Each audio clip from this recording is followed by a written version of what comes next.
All right. I see the live, the little red live thing. It's up in the corner of my screen, which means we are live. Hey, I have a quick question for you before we get into this. Do you, what, this these little like emojis The and stuff same thumbs on? up and stuff. Yeah, that's Yeah. that's Zoom. We turned it on so that we can Okay. play balloons and stuff. Yeah, you got to like sign Okay. language to it. How do I get balloons? Do I go like this? I Maybe. think I've got to see that Oh, my that was keynote. hearts. That did There you a go. You got heart. the heart. Yeah. Does that actually show up on the screen too? Yeah, Do it people see did. that? It did. Yeah. Oh, well, from me to you, All right. listeners and viewers. Look at that That's AI my. There we technology. go. Look at that. Hey, no, there we go. Look at that. Slick as that. So if I go like this, Yeah, it's gonna pull a oh thumb. There you go. man, that's pretty cool. Well, now I know. Okay, so I've been wondering for weeks, literally weeks, what that was. Okay, welcome to Contractors Corner. I'm Adrian Park, and with me today, System Whisperer, AI Whisperer, Master Roofer, multiple business owner, and super charming Canadian gentleman, Ooh, Jay now Carter. you're lying. There's no charm about me. Yeah, you had me right to that point. So all right, so we're gonna get into some things here. So our first segment here is we're gonna keep going with the math thing because that's been fun. But again, we're going to take a little different approach to the whole math thing, and we're going to talk about owner math today. But we're going to take a little bit of a different road to get there. So we're talking about. So I'm going to tell everybody because I feel like I haven't been telling everyone up front. So we're talking about like differentiating and like standing out today, and I think that I think that when we think about standing out, it's like we make it really complicated. And we're like, we think we've got to do like kind of like backflips and all that. And I think it's actually a lot more simple than that. So I've got a couple clips teed up here that I'm going to share. Let's see. Actually, let me X out of this. I'm going to share these. Okay. I'm going to share a couple clips. They're very interesting, so I'm excited to share these, but also it's going to be fun to kind of talk about this. So give me a second to grab my screen share, and there we go. Okay. Do we have it up there? You got the guy with the goatee on the screen here? Yeah? Jay? Mm-hmm. Yeah, okay, here we go. But let's be honest. You sell minutes. Period. I mean, your market is minutes. So your biggest competitor isn't other cell phone companies, it's home phones and office phones. Those are free minutes. Those are wasted minutes. So how do we get those minutes back? We reinvent the cell phone. We put a computer in it. We put the internet in it. We make your cell phone so fucking useful that you never have to come to the office again. Does email, text messaging, however you want to communicate. Total individualism, all in one device that fits in your fist. So, you can tell your marketing team you're not selling togetherness anymore. You're selling self-reliance. Here we go. You are not a tech guy, are you? I'm not a... The whole world, the whole fucking world, is trying to do emails on a cell phone. We had an entire division working on it for, I don't know, 8 months or so. You know how many phones they got to work at the same time? 11. I mean, it's a network that's built for pagers. That's all it can do. You're in la la land on this, on this one, kiddo. You got, I think, some nerds took you for a ride. Okay.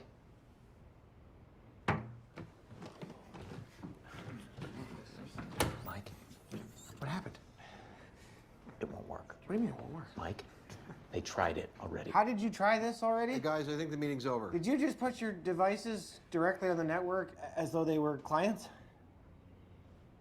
That's right. Yeah, right. So what did that get you, like 10 phones working at the same time? Yeah. Yeah. Okay, here, just hold this a second. Okay, so here's your issue.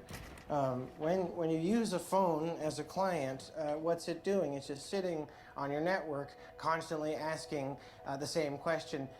Did I get an email? Did I get an email? Did I get an email? So it is forever pulling on your servers whether you got an email or not. We have a fix, okay? So we are going to build a giant computer that will act as a sort of massive client that is hardwired directly to the internet with our phone as server. Okay? So when a user gets an email, Waterloo pulls it in, packages it, and then sends it. We engage with your network maybe a split second, like less time than that.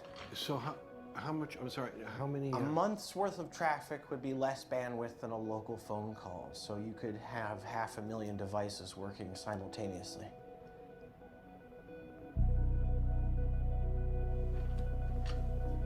There's the aha. Can we see it? Yeah, so it's a prototype, so it's a long way off from, it's just a long way off, the prototype. Well, it's definitely the world's largest pager. Wait for it. No, it's actually the world's smallest email terminal. There you go. Oh. Sorry. I see. This is this. Huh. Yeah. Oh. So try with your thumbs. Try typing with your thumbs. Oh yeah. What do you call it?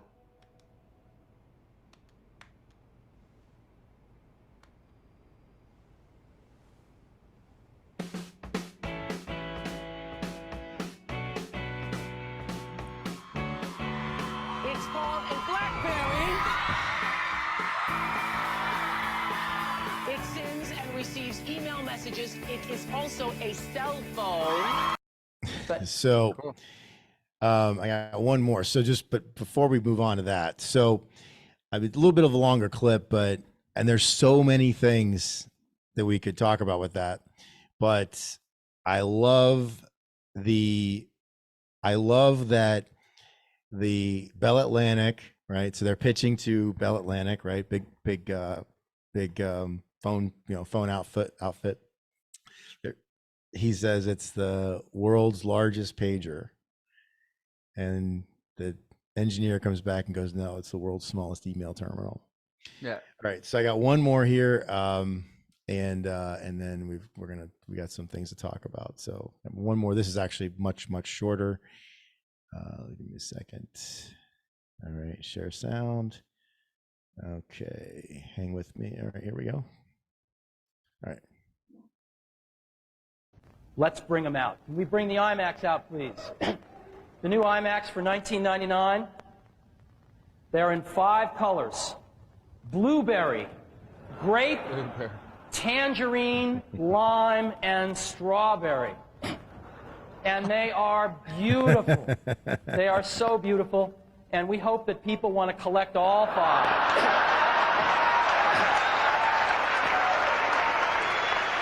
I did that on purpose. Yep.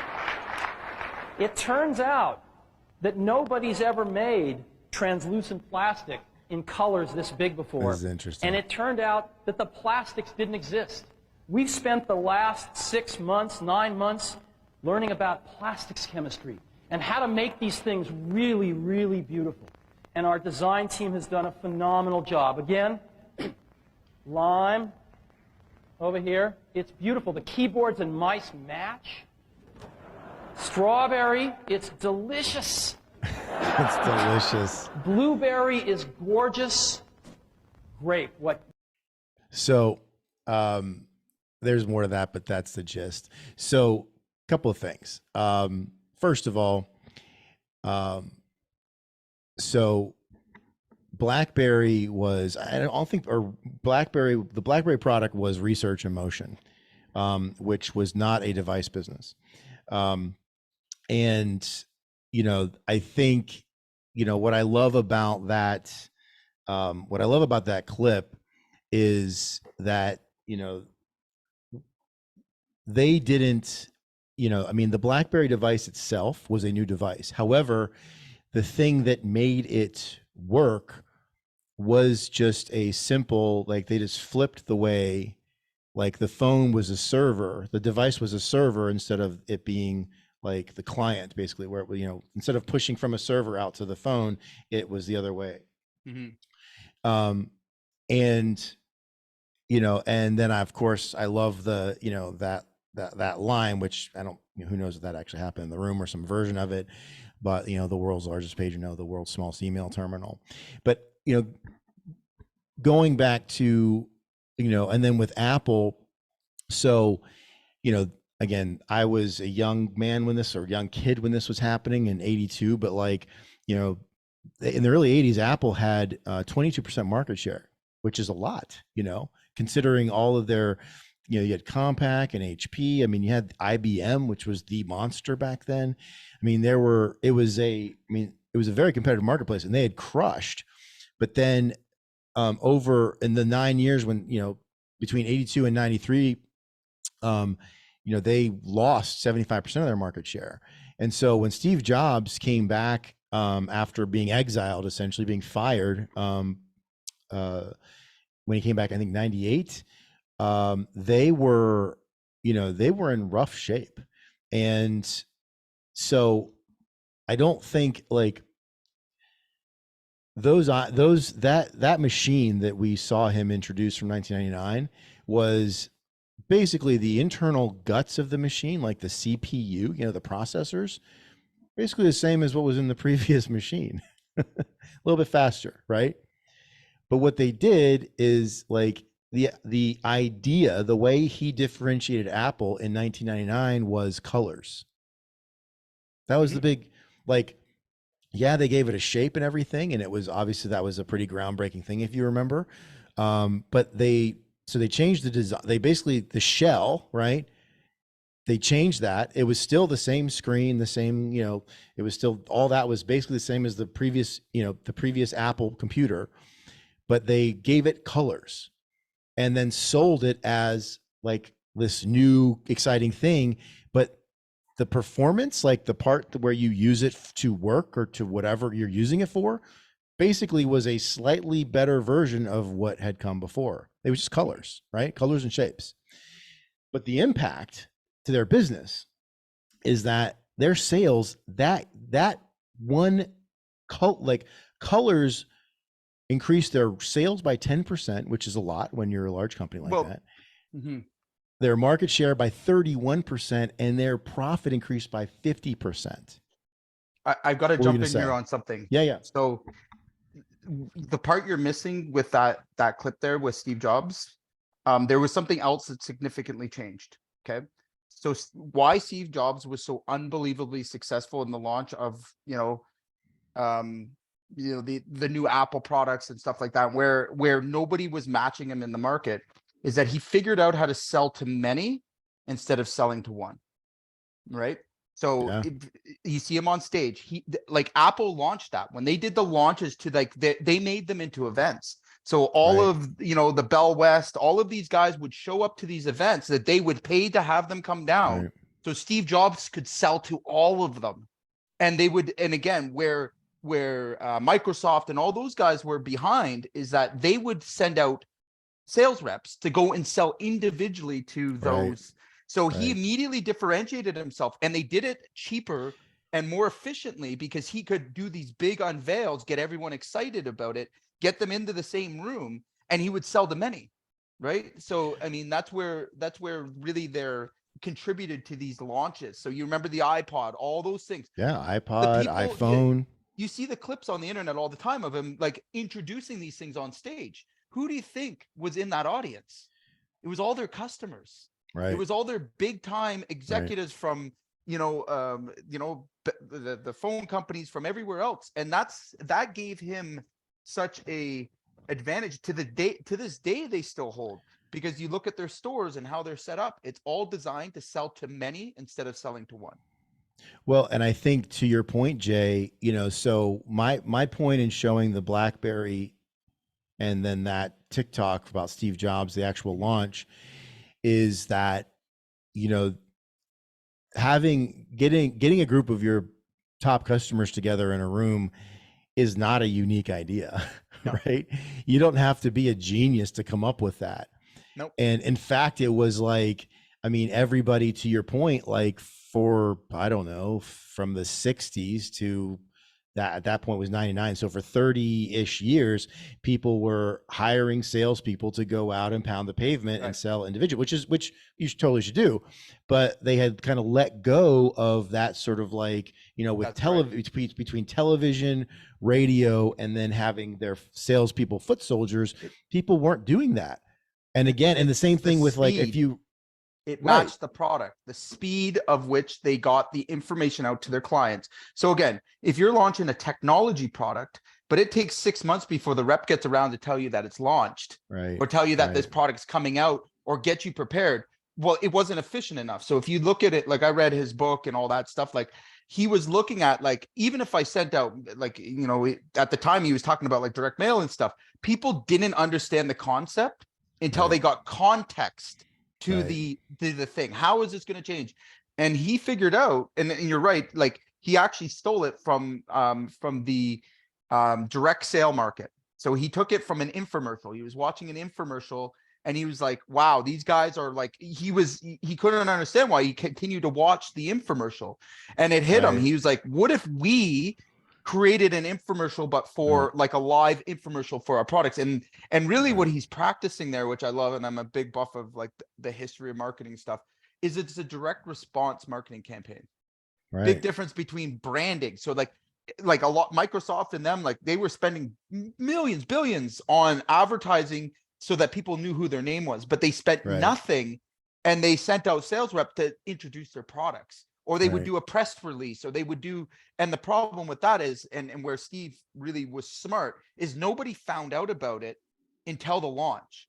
So if you wanted to be on the Right. front It was a line, huge, you had that's to right. attend the event. Yeah. And then, again, they took them to the next level. Most of their budget was spent on getting people to that event, and they Right. cut all of their sales costs. They cut all of that. So they took market control that way too. Right. So, and a lot of other industries followed suit after that, that he was the first one to demonstrate, exactly how that direct sale marketing tactic could work, and really grip the sell to many, not to one. Right. Well, and again, that's not, like that's not a crazy innovation. Colors are they're all around us, right? Right. These are not things like you don't have to. So there obviously he made and he makes the comment about learning about like the chemistry of colors and plastic, which is which you would expect, but using, again, up until that point, everything was beige, right? Right. It was all beige. It was Boring. all sort of standard. Yeah, very boring, very unexciting. And it was like a tool, like this was the first step towards like really making it like, what's the word I'm looking for? Sticky. Like it became more than just a tool. It was like, now it became something that was fun, right? And you Right. want like it was more than just like, I'm using this to work, but like now it's like, it's kind of hitting different desires. So, and by the way, so again, just to kind of like put a little finer point on your on what they did that year, that was the beginning of what is now like a global event. Like every June they have their like WW whatever it is, their worldwide launch of whatever they're doing. And it's still, Steve Jobs has been gone for how many years now? Like 10, 12, 15 years. And it still is a global event that people watch in real time online on YouTube or whatever. And I mean, he started like a global phenomenon just with, again, this isn't, you know, this is just that he just got a bunch of their customers together and, you know, and did it in a very interesting way. So why are we talking about this? Well, you know, we're talking today about like how we can stand out in the crowd. And, you know, I'm going to, you know, the way I did that was, you know, kind of borrowed from these guys, you know, from their, you know, from the Steve Jobs book, you know, because, and I've shared this before, but, you know, what I saw was, I saw that in, you know, as a younger contractor, I was like, okay, wait a minute. So like everybody is like, all my competitors are just, they're a dumpster fire, right? And they're, you know, they're just relying on the fact that they're going to come in as low as they can and try to eke out a profit. And, you know, you could see their you could see their operation. You could see, you know, like what a mess people are when you're kind of around them on job sites and whatever else, or you know, pre-bids. And I thought, you know, if we just have like the best execution and just communicate on a regular basis with our people, like our customers, we're going to absolutely crush. And, you know, I made that the company mission. It was, what was it again? It was we restoration projects to delight our customers, quality, beauty, integrity, every project, every time. That was the gist of it. And, but we actually, it wasn't just like a fancy thing that was on the website. Like we delivered that.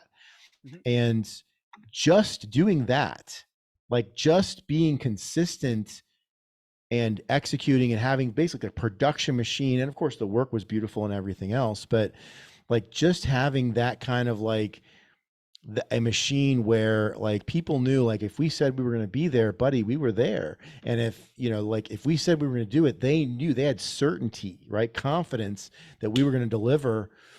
And that was, again, that's not a new idea. That's not innovative. It's just, it's a simple thing. Like I looked around, I thought, okay, if I do this better than the competitors, I win a lot. And we did.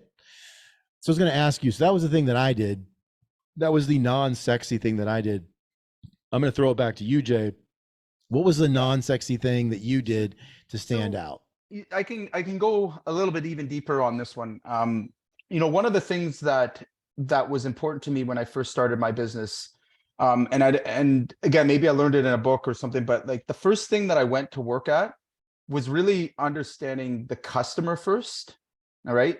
So, you know, I got into the habit, it didn't matter, you know, back then I was selling, you know, around the kitchen table, and I would have long conversations and, you know, really like get to know the customer. And I always ask them the same question is, you know, why did you choose me over, you know, the other 3 quotes that you've had? Good And question. and sometimes I would even get them to pull out the quotes, and I would, you know, really look at like the system of which they were delivered their quotes.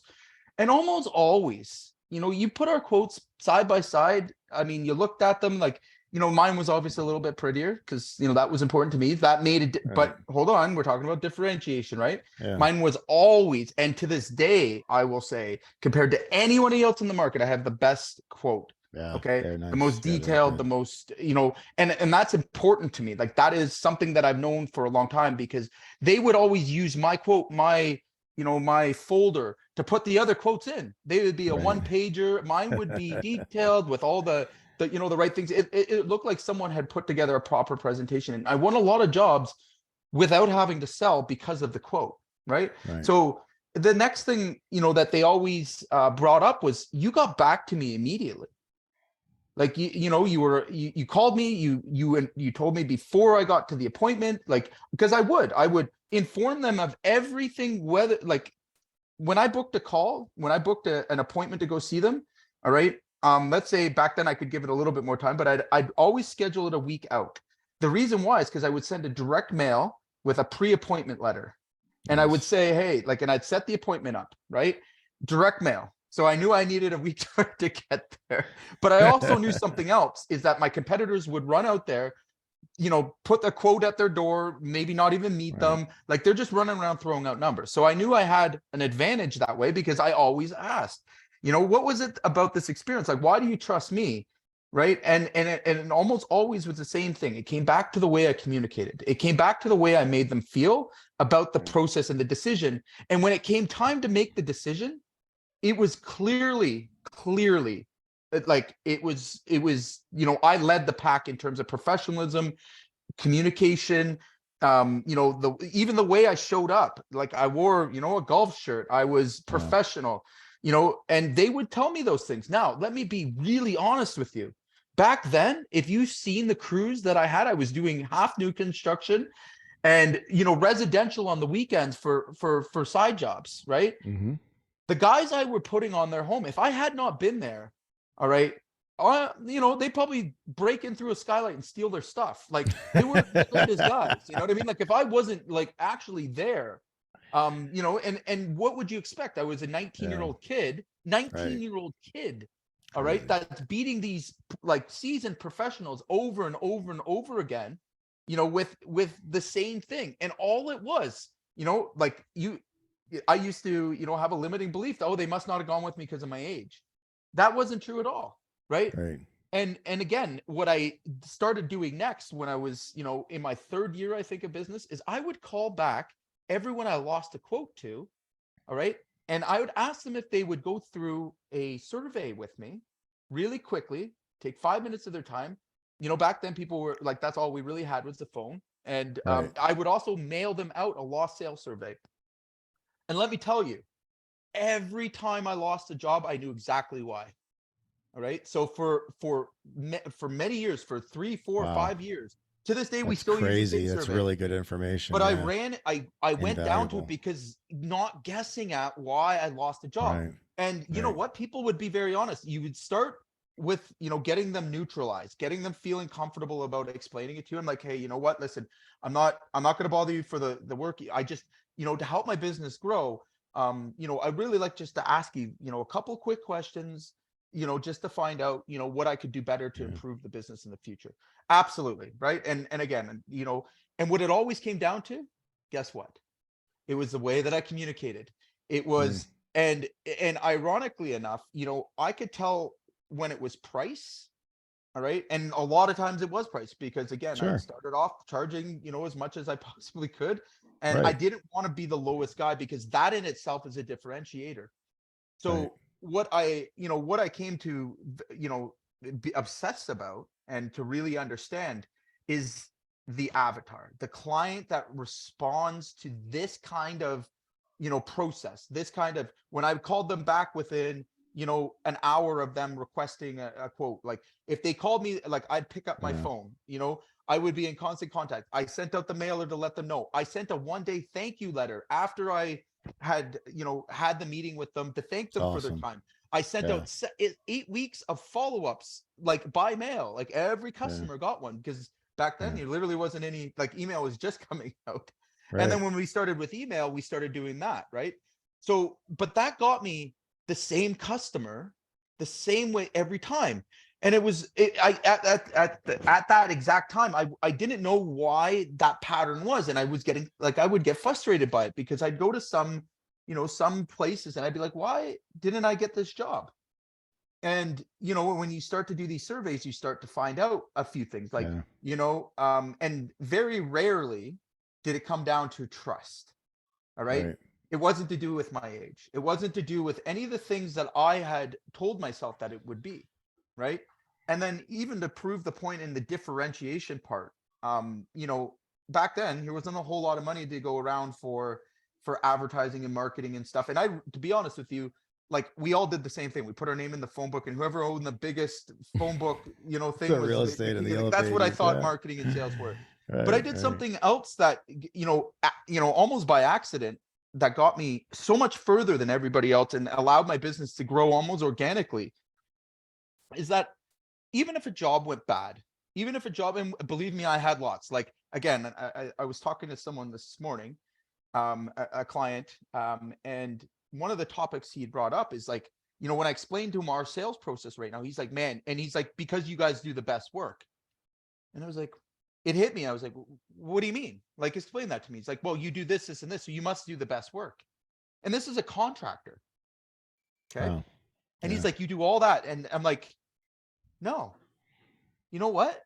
If I have to be honest with you, okay, do we do the best? I'm sure there's guys out there who do a hell of a lot better job than we do. I Sure. almost guarantee it. Okay. Right. I know competitors that are obsessive compulsive about their work. And a lot of times they think they're differentiated by saying, I Right. do good work. And in Right. fact, they're doing the opposite. And I Right. really had to, I really had to take that to heart. Now, are we accountable? Are we responsible? Like, does that, like, of course, all of those things play in. But just for a contractor from the outside looking in, when I explained how well I treated my customer, that immediately related to, you must do good work. Yeah. So think about the way that you're differentiating yourself when guys, and I see a lot of contractors, because this is all they have. They haven't figured out marketing. They haven't figured out sales. They assume that if they do good work, all right, as if the customer would know the difference between good work or not. Yeah. If they did Right. good work, then they'll grow. And it's simply not true, because listen, I did do okay work, but I did something way more important. All right. I followed up. I was consistent. I Right. communicated well. When the job was done, all right, good or bad, all right, I always asked for their honest opinion on how I performed. And I stood in front of that customer, and I remember lots of times when they were, those conversations are hard to sit through. All right. Sure. Oh And yeah. I finished every job the same way. All right. I would send them, a box of cookies. All right. And, I would a handwritten thank you letter for their work. All right. I did that for many, many years Yeah. of just Yeah. thank you so much. And no matter what happened, all right, it seemed that we always like by giving that last, show, and, showing them my appreciation for their business and just being personal with them, even people that told me I was a human piece of shit and, that I was a liar and everything else, a little cookies, a handshake, everything else. Yeah. And, the weirdest part was a month or 2 months would go by and I'd get a referral from them. I'm like, I couldn't explain it. Like, and referrals, those kind of referrals are the most, the easiest ones to sell. And when you don't really market and you're relying on those referrals, you're relying on word of mouth. All right. Which at the time I very much was, you know what I mean? Oh, sure. Yeah. If you were to add in those little touches, okay, a coffee mug, for example, like finish your job off, even if it's a commercial contractor, get everybody coffee mugs. Why? What are Right. they walking around the office with? Your Right? coffee mug. Exactly. Yeah. A magnet for their fridge. Right. Magnet goes on the fridge, right? Now they'll recall the last thing that we do, and still to this day we do, is just because we've done the job with them, all right, and the roof's done, does not mean that I don't keep in touch with them. I don't, wish them Merry Christmas. Like, Right. Like all clients to me are part of a part of our organization now. They have helped us grow. And I have clients on my email list from the very first clients I did business with. Okay. Crazy. Like we're That's talking way crazy. back. I'm going to tell you Yeah. the truth of this. Our sales rep just sold a roof in the summertime to the very first roof that I ever did. Wow. Okay. So tell me this stuff doesn't work. The very Yeah. first roof that J. Carter Right. Roofing ever installed, That's crazy, man. when it was due to be done, right? Yeah. 23 years down the road, he Right. called us first. Why? That's Well, that's who I awesome. know. Yeah. I've kept in touch. I've sent him mail. I've, over the years, we've gone back and we've done repairs. We've, put on new east troughs for them. We've done Yeah. other things. And then when they move, I can't tell you how many clients are multiple repeat clients. All right. And it doesn't take more energy or time. It takes being organized, but really sincerely believing and looking at that client journey. And remember, at the end of the day, what do people remember? What do people remember about you? I promise you, okay, they're not going to remember how long the job took. They're not going to remember, how slick you talked, or how No. how Right. clean your trucks were, or how lettered they were. They're Right. not going to remember any of that stuff. Okay, they're going to remember how you made them feel. Okay. Boom. And Yep, that's if right. you make them feel like they're royalty, all right, and I did a very good job of doing that. Even and again, it got me. It allowed me to get away with a lot. And I mean, again, like cowboy wasn't like I felt like a fake and a phony the whole way, like imposter syndrome to the nine. Like you would not believe, like, you know, I had just left my parents' Yeah, I know basement what you mean. and Yeah, here I yeah, am driving around a truck with, yeah. you know, that I'm not allowed to drive. I have no driver's license for. Right. I have the roofers driving me around, you know, a trailer that I painted in my backyard that, you know, Right. was not roadworthy. And, Right. you know, I remember like I would borrow money to buy Uh, shingles, and like it right. was, you know, like the epitome of like everything you shouldn't be, right? And Yeah. again, you know, and when I think back of like what I got right and what I got wrong, you know, the fact that the very first person that ever bought a roof from me didn't believe they were buying the first roof from me, and that I Right. really had gone, you know, through all the steps with him, and Right. continued that for many years. Now, you know, since then we've, you know, we don't deliver the cookies anymore, but I might get back into that now that I recall. And we do send the thank you letters and all those kind of Yeah. things, but you know, it's those things that they remember, that it's how you made them feel. Were they confident in you the Yeah. entire time? And let me tell you guys, for a lot of guys out there that tend to have the same problems, that, you know, a customer stiffs them for money, they're, you know, they're having to chase receivables, they're having, like, that's an indication that you have something broken, either in the way that you're marketing, Yeah. all right, the way that you're messaging, the way you're presenting yourself, all right, or differentiating yourself, however you'd like to put it. Because listen, if someone respects you, all right, they can be mad at you, all right, they can be pissed right off at you, but if they Yeah. respect you and they respect the way that you're doing business with them, all right, those things don't happen. Yeah. Right. I think, you know, I agree. And I think that, again, I just want to point out that we still haven't said anything that is like, you Nope, know, like some not sort of innovative. magical, right? Like it's And not, I there's didn't no come up with it. magical I tool didn't come up or a with it. magical, you know, like a magical app. There's not a magical app. It's like, Not magic these are words. all blocking and tackling, you Mhm. know, like just good old Just doing the fashioned. I boring mean, work. It's yeah, I boring mean, work. I'm like you. I mean, I built my career. I wrote thousands of handwritten notes and letters to Mhm. my customers. Right. And, you know, it wasn't, I mean, did I enjoy writing them? I mean, I don't know, maybe, maybe not. I enjoyed the outcome, but it was like one of those things that I thought like, and then I'm talking about early in my career, you know, early 2000s, and I was a snot-nosed 26-year-old kid Mhm. giving financial advice, which is still to this day scary to me. But that's And that's what I'm right, I saying, mean, I'm right? like, you know, I don't have a fucking penny to my name, and I'm Right. telling people what to do with 100,000 or 200 or $500,000. Mhm.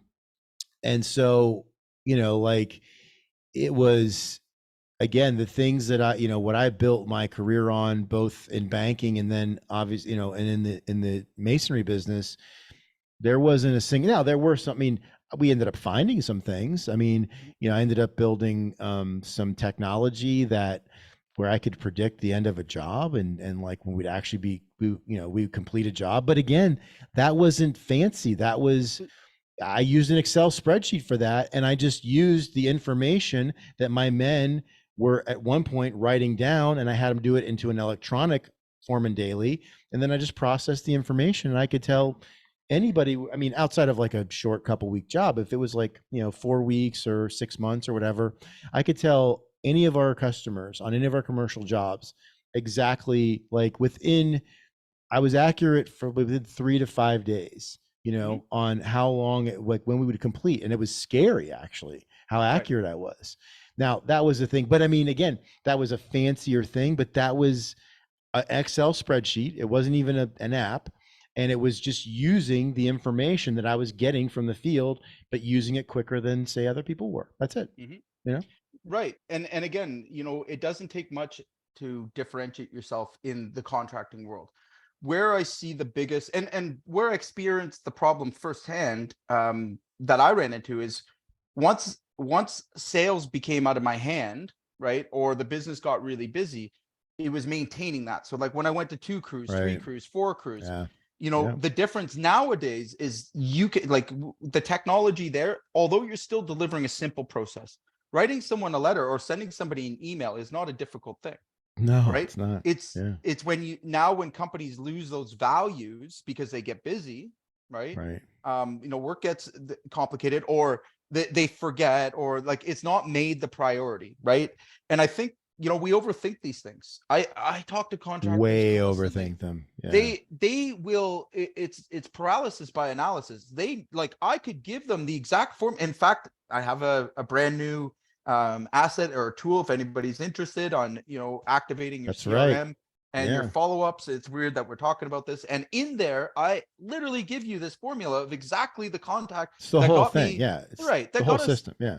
selling 25-30 million dollars worth of work. And it's not complicated. Like if I went back to the bare bones basics with no technology, right, what was working back then still works today. Right. It hasn't That's changed. right.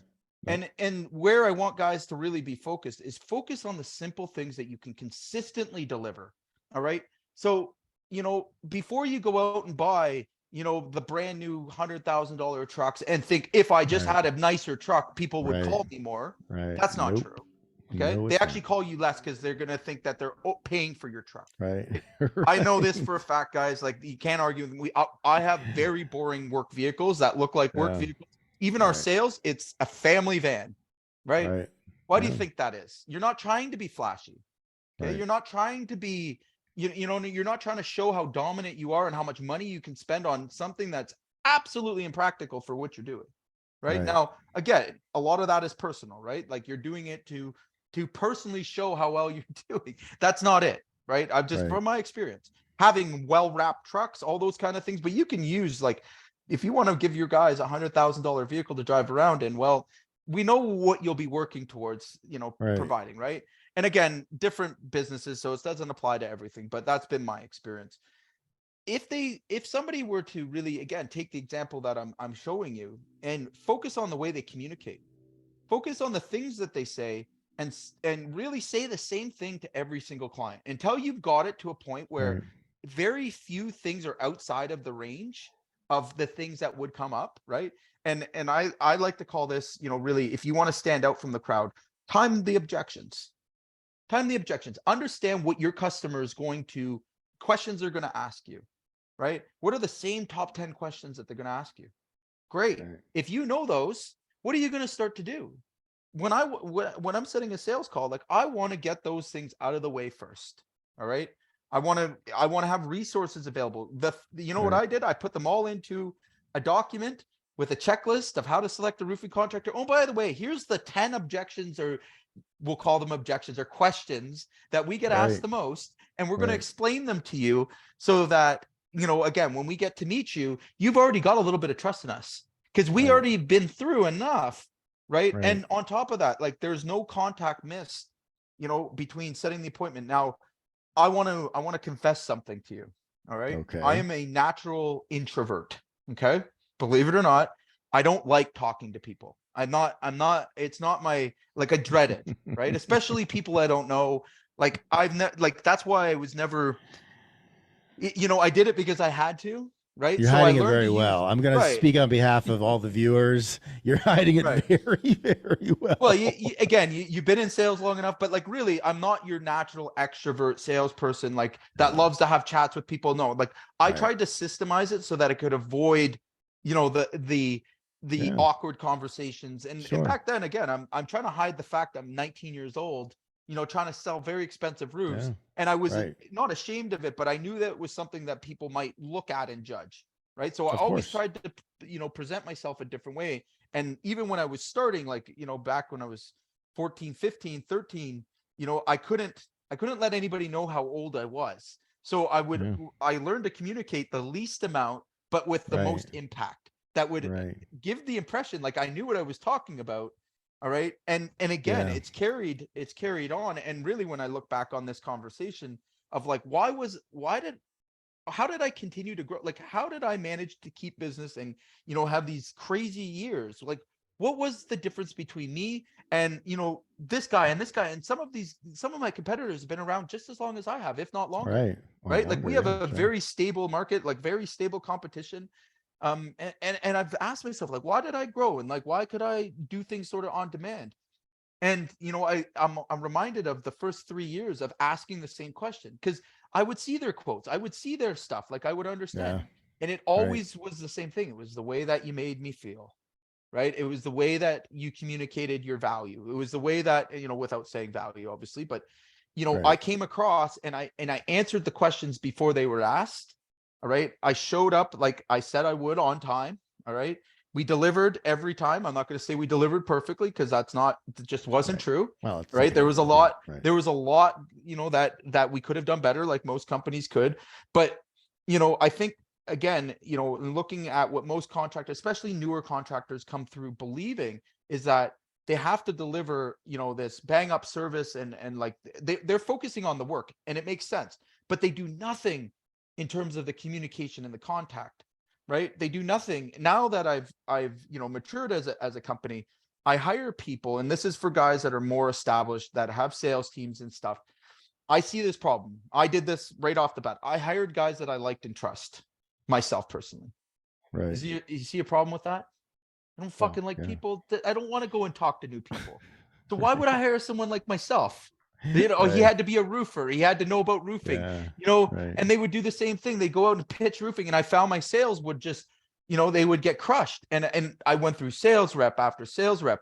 And then, finally you get to a point where you're like, okay, what's really missing here? Like what? And I'm looking at it and I'm going, I'm hiring people like me. Like there was no other way. Like this guy looks like me, talks like me, sounds like me. Like there's Right. nothing wrong with that, but he's not me, Right. obviously. Right. And it really was that. I was like, what if I were to find someone that loves to communicate, loves to chat, loves to have Right. conversations, loves to Right. The have anti-you. the anti-me, right? Right. Like complete opposite. Yeah. And that was a hard thing for me to swallow. And Yeah. even to this day, it still is, right? Because Sure. you start to realize, like, hey, what makes a great salesperson is, partially to do with the company behind them, and the process of selling. All right. But there is, like, when you get to the upper level, it really does come Warm down to, that's charisma. right, Oh, absolutely. somebody Yeah. that's, knows how to treat someone, knows how to charm, knows how to be like, that takes you to the next level, right? Really getting the right people in that role. If you want it to scale without you, okay, if you want your business to grow with a sales team without you, okay, without your influence, without you constantly having to put your hand in and go, I got to save this sale or save that sale. Right. You have to really design the team, around that, customer first concept. The people that are strong leaders, we've been into this a lot of times. You want to differentiate yourself, start hiring leaders. Stop hiring Right. people that are yes men to you, that you feel Right. comfortable because you can control. Right. Okay. That's right. This is, a symptom I see, and this goes all the way through your hiring chain. If you want to pay peanuts, you're going to get monkeys, right? I can Right. tell you that's, a commandment here. If you learn to hire people that are better at doing the thing than you are, and again, there's lots of ways to, scorecard that, and lots of ways to really come to grips with that. But most contractors that brag to me about how great at sales they are, when I put them through a sales exam, all right, that actually takes the aptitude of their skill set, all right, that actually, like, you can't cheat on, they're not very high. And I think I know where this is going. Yeah. Right. right, they're not very good. Okay. Right. So again, you want to differentiate yourself, start hiring people. And again, this is a testable skill. You can't cheat this test. Okay. For the aptitude in sales, if you want to increase your sales, you want to have, breakthrough years, hire the right people to sell your product or service. Right. Focus on the system that they deliver, and the core values that your sales team has. All right. And you'll see explosive years. Like, Yeah. that simple, right? That Yeah. easy. To your point, I was going to say, while we're on the topic of sales, I've heard on actually people, I don't know, a dozen TikToks, but it's true. People saw, defining charisma as warmth meeting competence, and that's really, I think that's a great definition. And that's what a solid salesperson will give you. A charismatic salesperson is someone that's warm, Right. and also has competence. And I think too, like you were saying about your FAQs or objections, and that was also something that I did the same thing, because we were the most expensive in the market, period, full stop. Like nobody was no one, I mean literally there was nobody more expensive than us. And so, and I didn't want to lower our prices, and ever, and it was actually a running joke, like, because sometimes the owner would be like, well, should we lower? I'm like, no. And Right. like the team would make a joke. They would like look at me, and I'd be like, you know what I'm going to say. And so, like, I think you've read it, but Chris Voss, the FBI negotiator guy that's kind Yeah, of I know big which now book you read. on YouTube and stuff, and Mhm. wrote a really good book called, oh crap, I can't remember the name, but anyway, Never Split the Difference. Yep. And so he talks about this thing that I've seen other guys kind of like repackage, but he calls it an accusation audit, Mhm. which is right, and so what he means by that is like, so he tells a story about how he went and basically kind of like broke the chain of command and went and like went overseas and like basically to help out with a situation. And I mean, actually maybe it was Canada, I don't remember, but he went outside of jurisdiction, and he didn't talk to the head of that jurisdiction. And when he called when he was already there, and that person found out and was pissed, he called him and was like, "Forgive me, Father, for I have sinned." Mhm.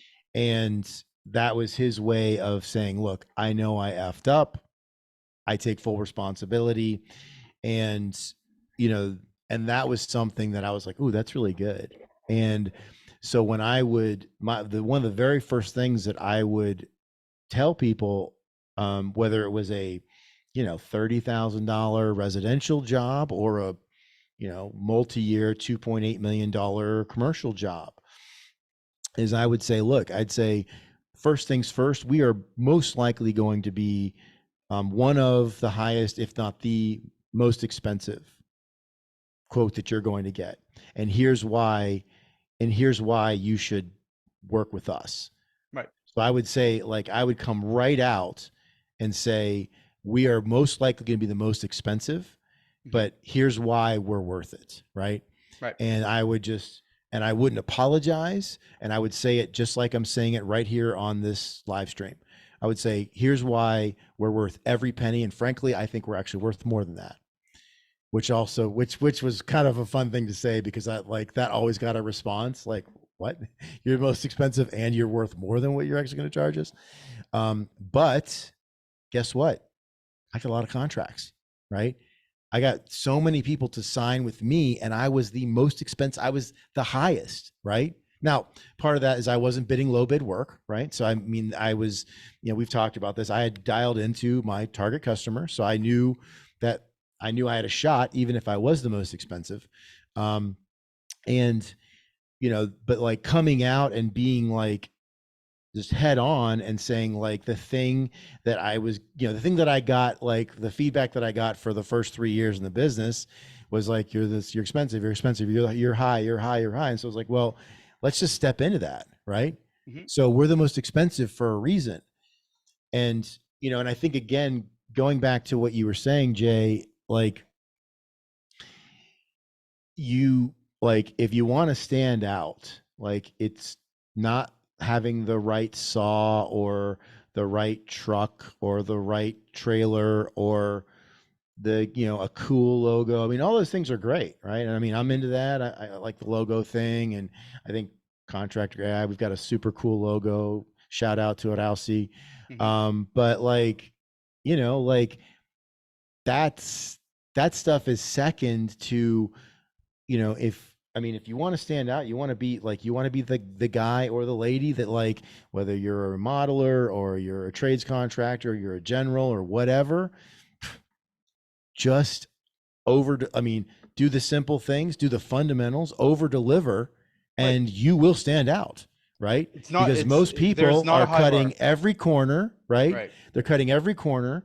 And when they are, when they're busy, they're raising their prices, not for any reason, just because they're busy, right? And when they need jobs and they're out and they don't have work for their men, they're slitting their own throats and slashing their job, like no rhyme or reason, and they're not executing any better, right? Like, so like it's really simple. I mean, and it's not hard. It's not complicated.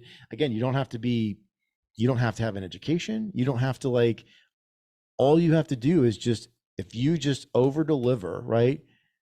Just do the fundamentals, like, what your experience and what my experience has been. It's not like there's no magic here, right? Like, No, I mean, and you're a smart guy, but you're not no. not any smarter than most people out there. Some people say I'm a smart guy. I'm not smarter than, I didn't get a special shot of sperm or gene thing when I was born. I'm just a Right. dude, right? I'm just a dude that like if executes the anything, fundamentals. if anything, smart guys get in the way, right? Like Yeah, good if you point. take what I did, I didn't, first of all, I didn't get it from, like, I stole that. Like somebody gave that to me. I can't remember exactly who, Oh but yeah. Oh yeah. like Oh yeah. I 100%. remember just reading, and really it was because I didn't know any better. Like the Right. best way to purely learn. And I just thought about, what am I going to do? And like, if selling's not my strong suit, which I knew, and like nobody really, if you talk to 19-year-old Jay versus 19-year-old or 38-year-old Jay, it's a big difference. Right. And uh, just by following that simple process, I was able to grow and scale a business, to where we are today. Right. And none of that stuff there is complicated. None of it, like, again, when guys really figure this stuff out, they're like, it can't be that easy, but it is, because you got to look at what everyone else is not doing. What are they spending their time thinking about? Like, Right. it's either delivery, or we got to do it cheaper, or and none of Right. that is the right answer. None of that is actually what the customer is looking for, right? Be Right. it commercial, be it residential. Go to commercial is a prime example. We've done very well in our commercial side of things, to the point where, I mean, we're probably the only contractor that can demand deposits up front and tell them basically when we'll be there on our schedule, right? Right. If they want us, great. If they don't, oh well, right? It's very rare in the commercial space. And again, I get back to, why have we had some contractors that continuously purchase us, year after year after year? And I think I told the story last week about the barber and all that kind of stuff, but I think Sure. it's Yeah. here again. I'll give the example. If you went to a barber, first time, he shaved your face, did a great haircut, really treated you like a king, and did all the extra little things that you never had before, and you were excited, you loved the haircut. Second time you go back, same deal, but he never shaved your face. Third time you go back, he's kind of cold. Doesn't shave your face, just kind of gives Right. you a regular man's haircut. Are you going to go back the fourth time? Probably not. No. Right. Yeah. Now, let's put this into perspective. Had you gone in the first time, he gave you a good haircut, right? Was warm to you, didn't even have to shave your face or anything. And, you could count on that. And you went back the second time, same thing. Third time, same thing. Would you go back the fourth Right. time? Yeah, absolutely. Yeah. Right. So think of your Consistent. business the same way. And here's the other hack that, most guys don't consider.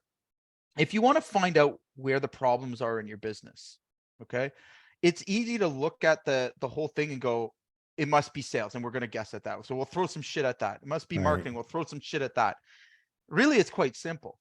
What aren't we doing that we've done that worked? Right. What Right. do we need to improve? Where does that need to be improved? Right. Right.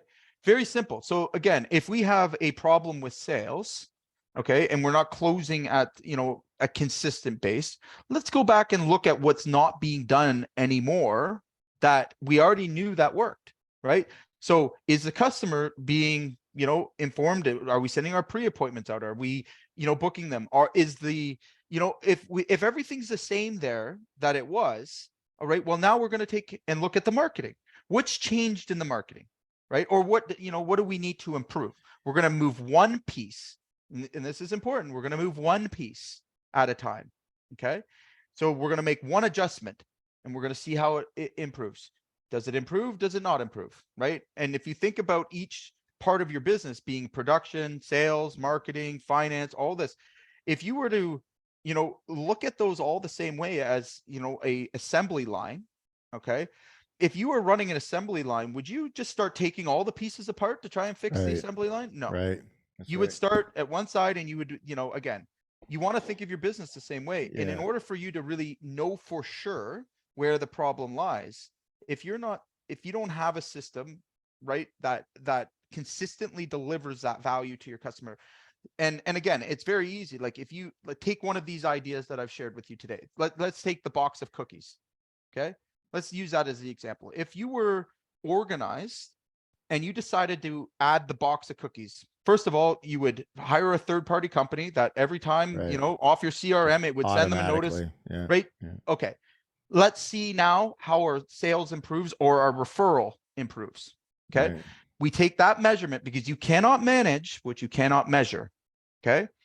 Right. And all of these things come back to a measurement for me anyways, is I can diagnose my sales problem very quickly by looking at numbers. All right. Right. I can see when, something's changed in the system that's caused, this issue, right?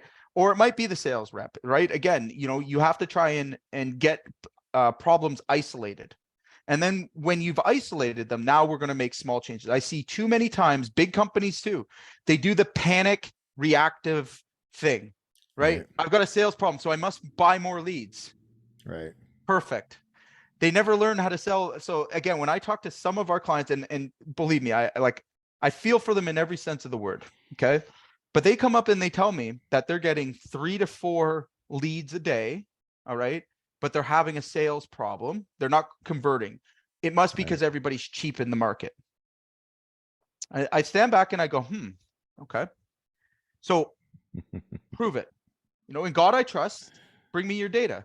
Show me Right. that that's the case. Right. What do you mean?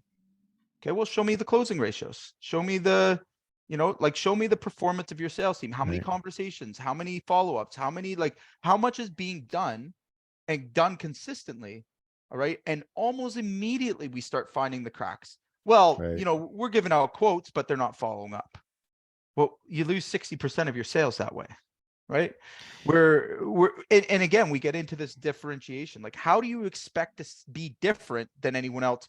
And especially right now, guys, here's a scary statistic that I've been tracking.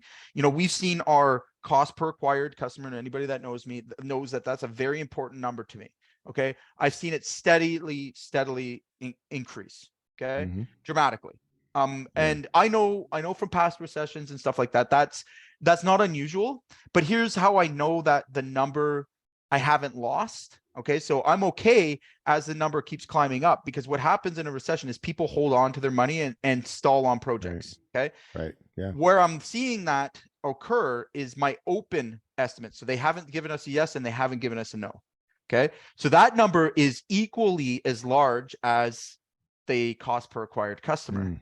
Right. There you go. So as it inflates, if I was getting more no's though, then where do you think I'm going to go? Right. I'm going to go and start looking at my sales, my conversion, all those kind of things. So again, when you know those numbers and you can start to put your finger on where the real problem is. Okay. And you would be blown away, guys. You'd be blown away when we, I've been doing the analysis, business assessments with clients, which we've set up to kind of test out where the problems are. And we've had a number of clients come back to me, to my face, and been like, this report's not accurate. It's not true. I'm like, well, let's go through it. They were yes and no questions, right? So they think they have a sales problem or a lead problem, Right. when in fact, they actually just deliver shitty service. Their customers don't like them. Like, Right. what else do you want me to say? Like, you should be getting referrals on every job, or, you should be at least having good, reviews and stuff going out. You're not. So is that a sales problem or is that a marketing problem? No, Right. it's a production problem. You're not Right. producing a quality experience for your clients, right? If we fix that one piece, right, then we fix the communication between them, you would be generating more referrals, therefore, more opportunities. Like, it's not magic. It really isn't. And where we think a lot of times the problem is us just guessing at the problem. We don't have any clue, right? So again, you get into this, how to differentiate yourself. Like, we just laid Well, I out was a gonna bunch of say, things. I Yeah. was gonna say, Jay, that I think that I was actually going to, you said what I was thinking, which is that, you know, there, you can think of, and I don't want to get too in the weeds here, but like one of the things that helped me a lot, um, was I was like, okay, let me like, there's all this stuff going on, but like, let's chunk it down. So I chunked the business into like, there was all the enterprise stuff, which was like your administration, all that technology, recruiting and everything. And then it was just real simple. It was marketing, sales, finance, production, and service, right? Mhm. And so then I was like, able to kind of think about like, okay, so, what's working for me in marketing? What do I need to work on? What's working for me in sales, and what do I need to work on, and so on and so forth.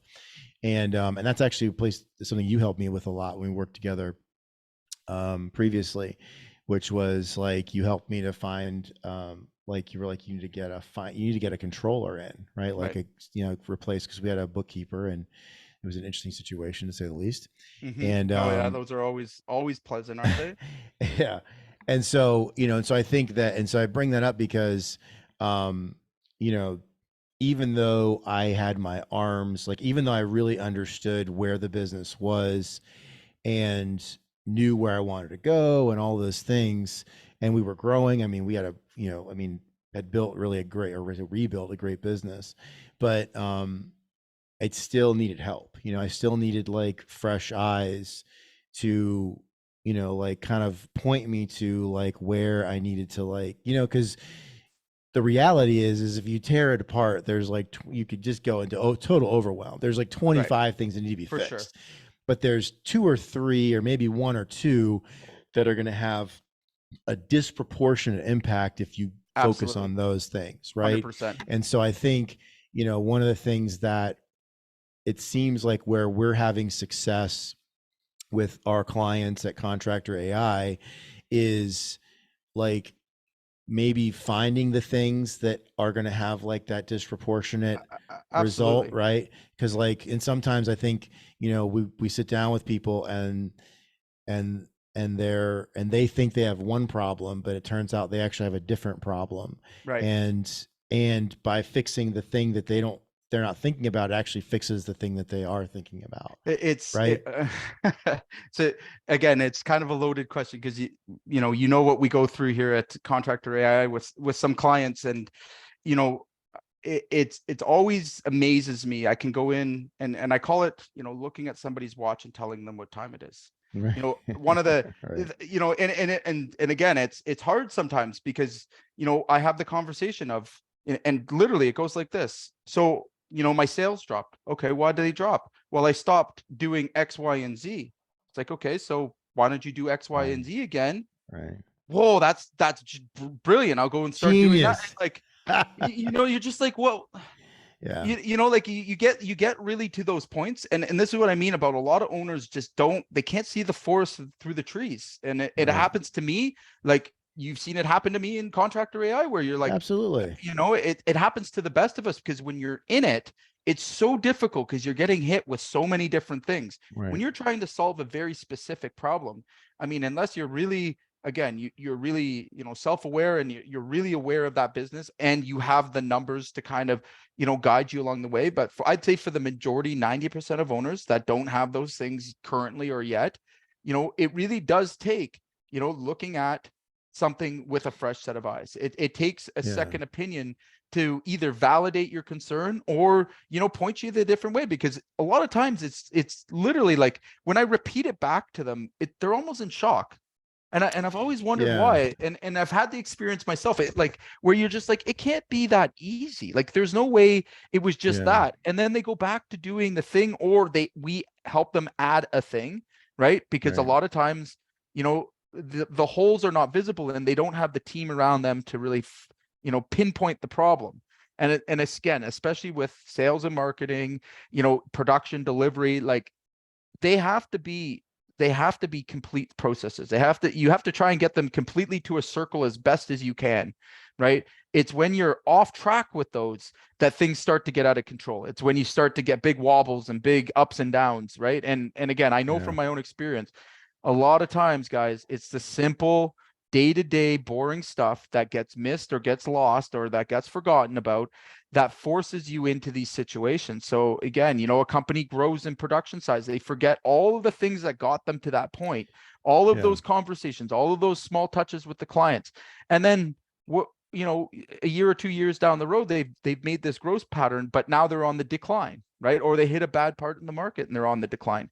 You got to get back to what worked, right? What was the, you know, the recipe that got you to where you were, you know, and I'm talking about sales and marketing stuff, right? You know, Yeah. again, and sometimes things need to be replaced or completely, you know, revamped. But again, how do you get that perspective? How do you, how can you see that and make those changes confidently, you know, without support? Well, I was going to say, Jay, I think I want to just go back to something you said, because, you know, again, as someone who was having a ton of success in turning around and then building a like machine and you know in the masonry business, and then you know, like I went out and I found you, you know, Mm-hmm.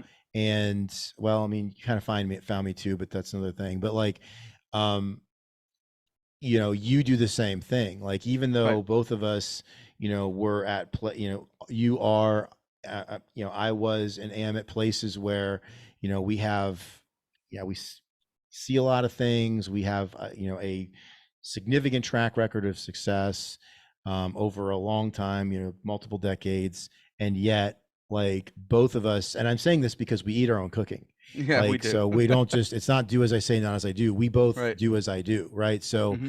so you do it today, right? I mean, we are in, and I think it's important to say too, this isn't part of what we talked about, but I'm going to say it anyway. So, you know, so here at Contractor AI, again, we eat our own cooking. So, like, for example, Jay has, I don't even know, close to a dozen different like consulting and group coaching groups that he has gotten into over the last year or so, maybe a couple of years, I don't know. And so I'm in, so for the overlap, right, I'm in those as well. So, you know, we are on, you know, we're on calls literally, I mean, not yeah, actually literally every week. I mean, in fact, Oh yeah. in some cases, like, you know, so for my responsibilities, you know, I mean, I'm on 3 or some weeks 4 calls a week with men and women who are, you know, helping us navigate the challenges of this business. And, you know, and so we are, like, again, we are doing what we are wanting, you know, other people to hire us to do, which Mm-hmm. is like, we're involved in group coaching. We're, you know, we're getting as much, like, we're pulling on these experts and men and women that have done it, you know, done the things that we want to do, but do them better than us today. And so I didn't, you know, I just thought about that just as we're kind of talking here, but like, we very much eat our own cooking, and we do, like, the things that we recommend to our clients to do, we do them ourselves. That's right. And frankly speaking, again, that's part of, you know, like you were saying that you didn't know what to do when you were new in business. I didn't know. Like, Right. shout out to my first mentor, Don, who is also my cousin. I got really lucky. Like, he literally told me what shirts to buy, where to go, what Right. ties to buy, what shoes to buy. He gave me a script on what to say at the door, which I can still say verbatim today, like from memory. Like, hi, my name's Adrian Park. So it's not, I would go up, I would knock on the door to door, by the way, knock on the door. I would take 2 steps back. I would turn to the side because I'm a man with somewhat larger shoulders. So to minimize my appearance, so I didn't like overpower, like, especially if it was like a, you know, woman or a wife or whatever answering the door. So I'd step off, like, and where I'd be standing on the stoop, like where, like, I was down, like off the step. And I would say, hi there, my name's Adrian Park. I'm not selling anything. I'm with Edward Jones. I'm opening up a new office. And I would go into like a minute and a half thing. And my outcome, my objective was to get them, this is before, you know, this is early days of the internet. So I would get them to give me their address, even though I was there, they had to give it to me. So it gave me permission to sort of follow up with them, and their phone number. And I wasn't even getting email. How crazy is that? This is like 2001. Right. Crazy. So anyway, he told me how to do all of that. Like I memorized it and I said, and every time verbatim, literally like, I don't know, like a couple thousand, 4,000 times. So, again, I say all that to say like, so we both like, we have, you and your practice, me and my practice, and our practice today together, like we eat our own cooking. And, and so like, it's, there's something that like, there's certain things you're just not going to see when you're standing in the middle of the eye of the storm and like everything is like whipping Lots around of you at things you're not 300 gonna see. miles around. Yeah.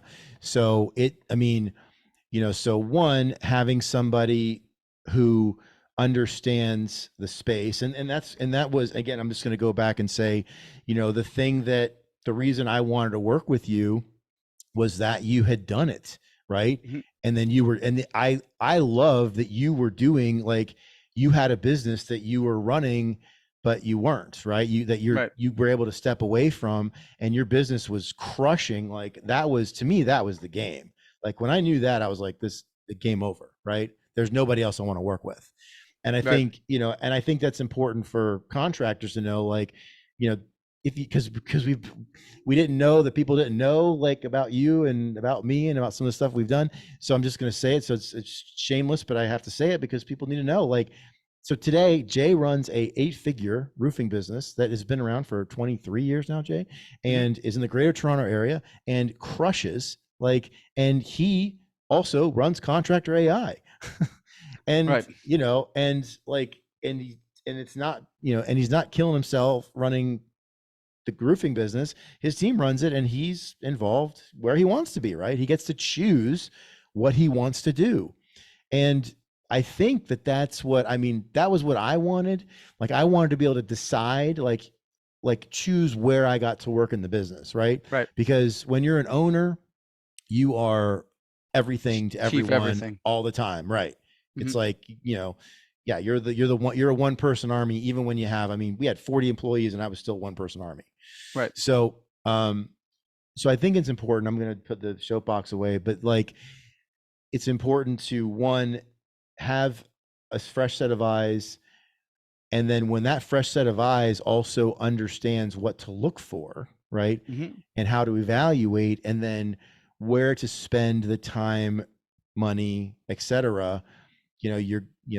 Again, the experience I had when we started working together and the experience our current clients are having working with us is that we're helping define, like, okay, so if you put, if you put energy and time into this, it's going to, like, not only fix this, but it's also going to, like, improve these like 6 or 8 other things, right?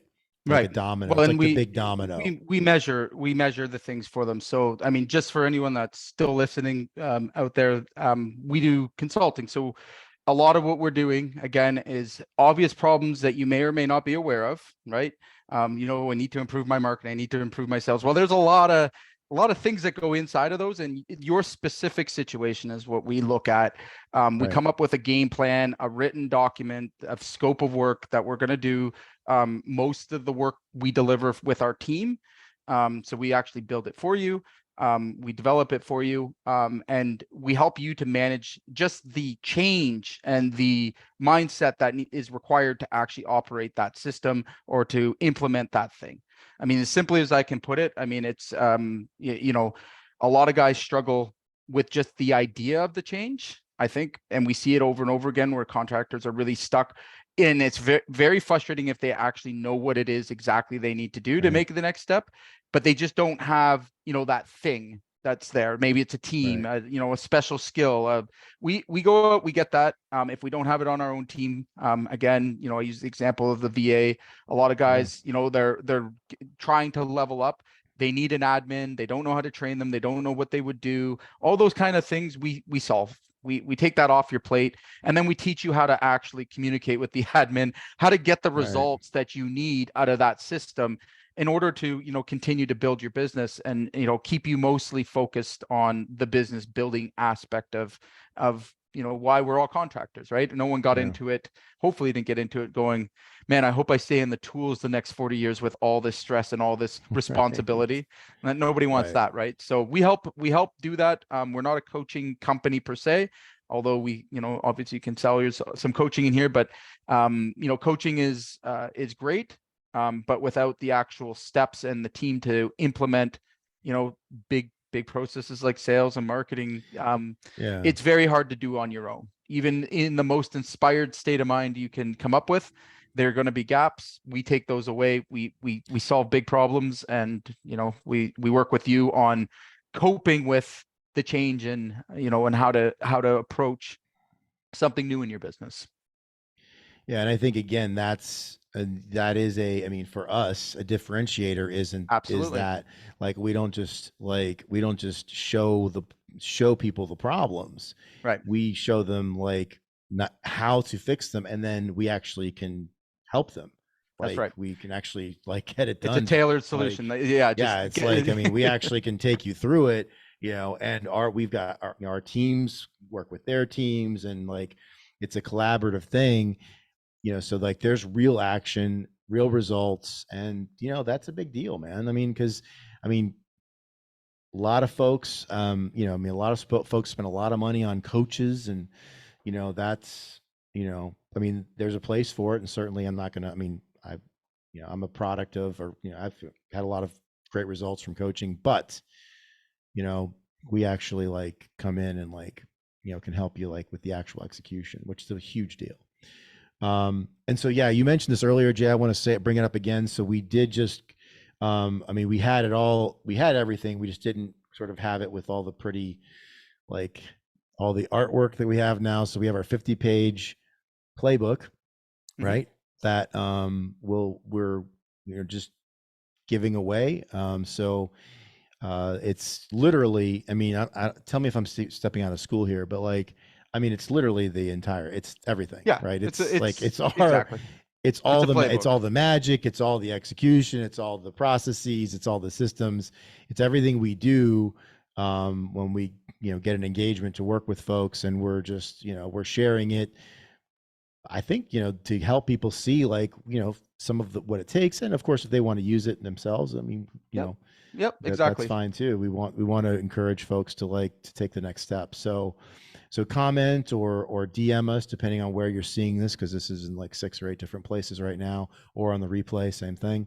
And we're happy to share that. So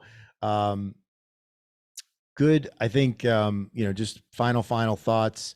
To stand out in the crowd, it's not magic, right? It's really just blocking and tackling, and but I think also, again, as a owner operator, you're just, you point things out to me all the time, like you're in the middle of the storm, like shit's whipping around at 300 miles an hour, and you just don't see things.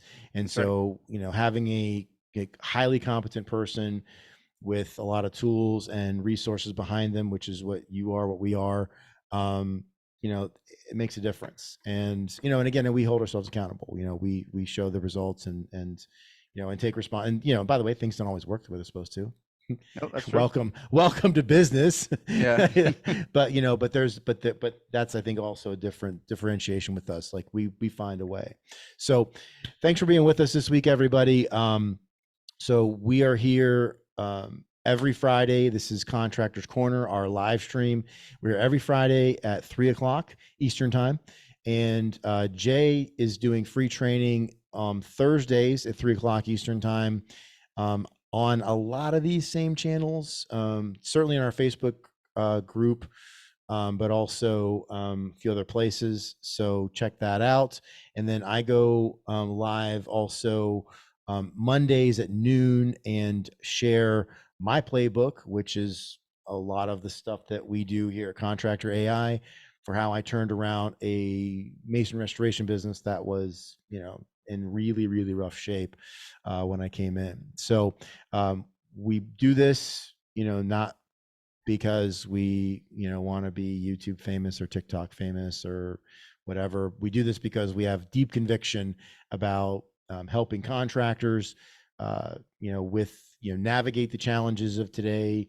For those that want to scale, for those that want to, have a more sustainable business and sustain cash flows and so on. We're really good at that. So anyway, thanks for being with us, and we'll see you again next week. All right.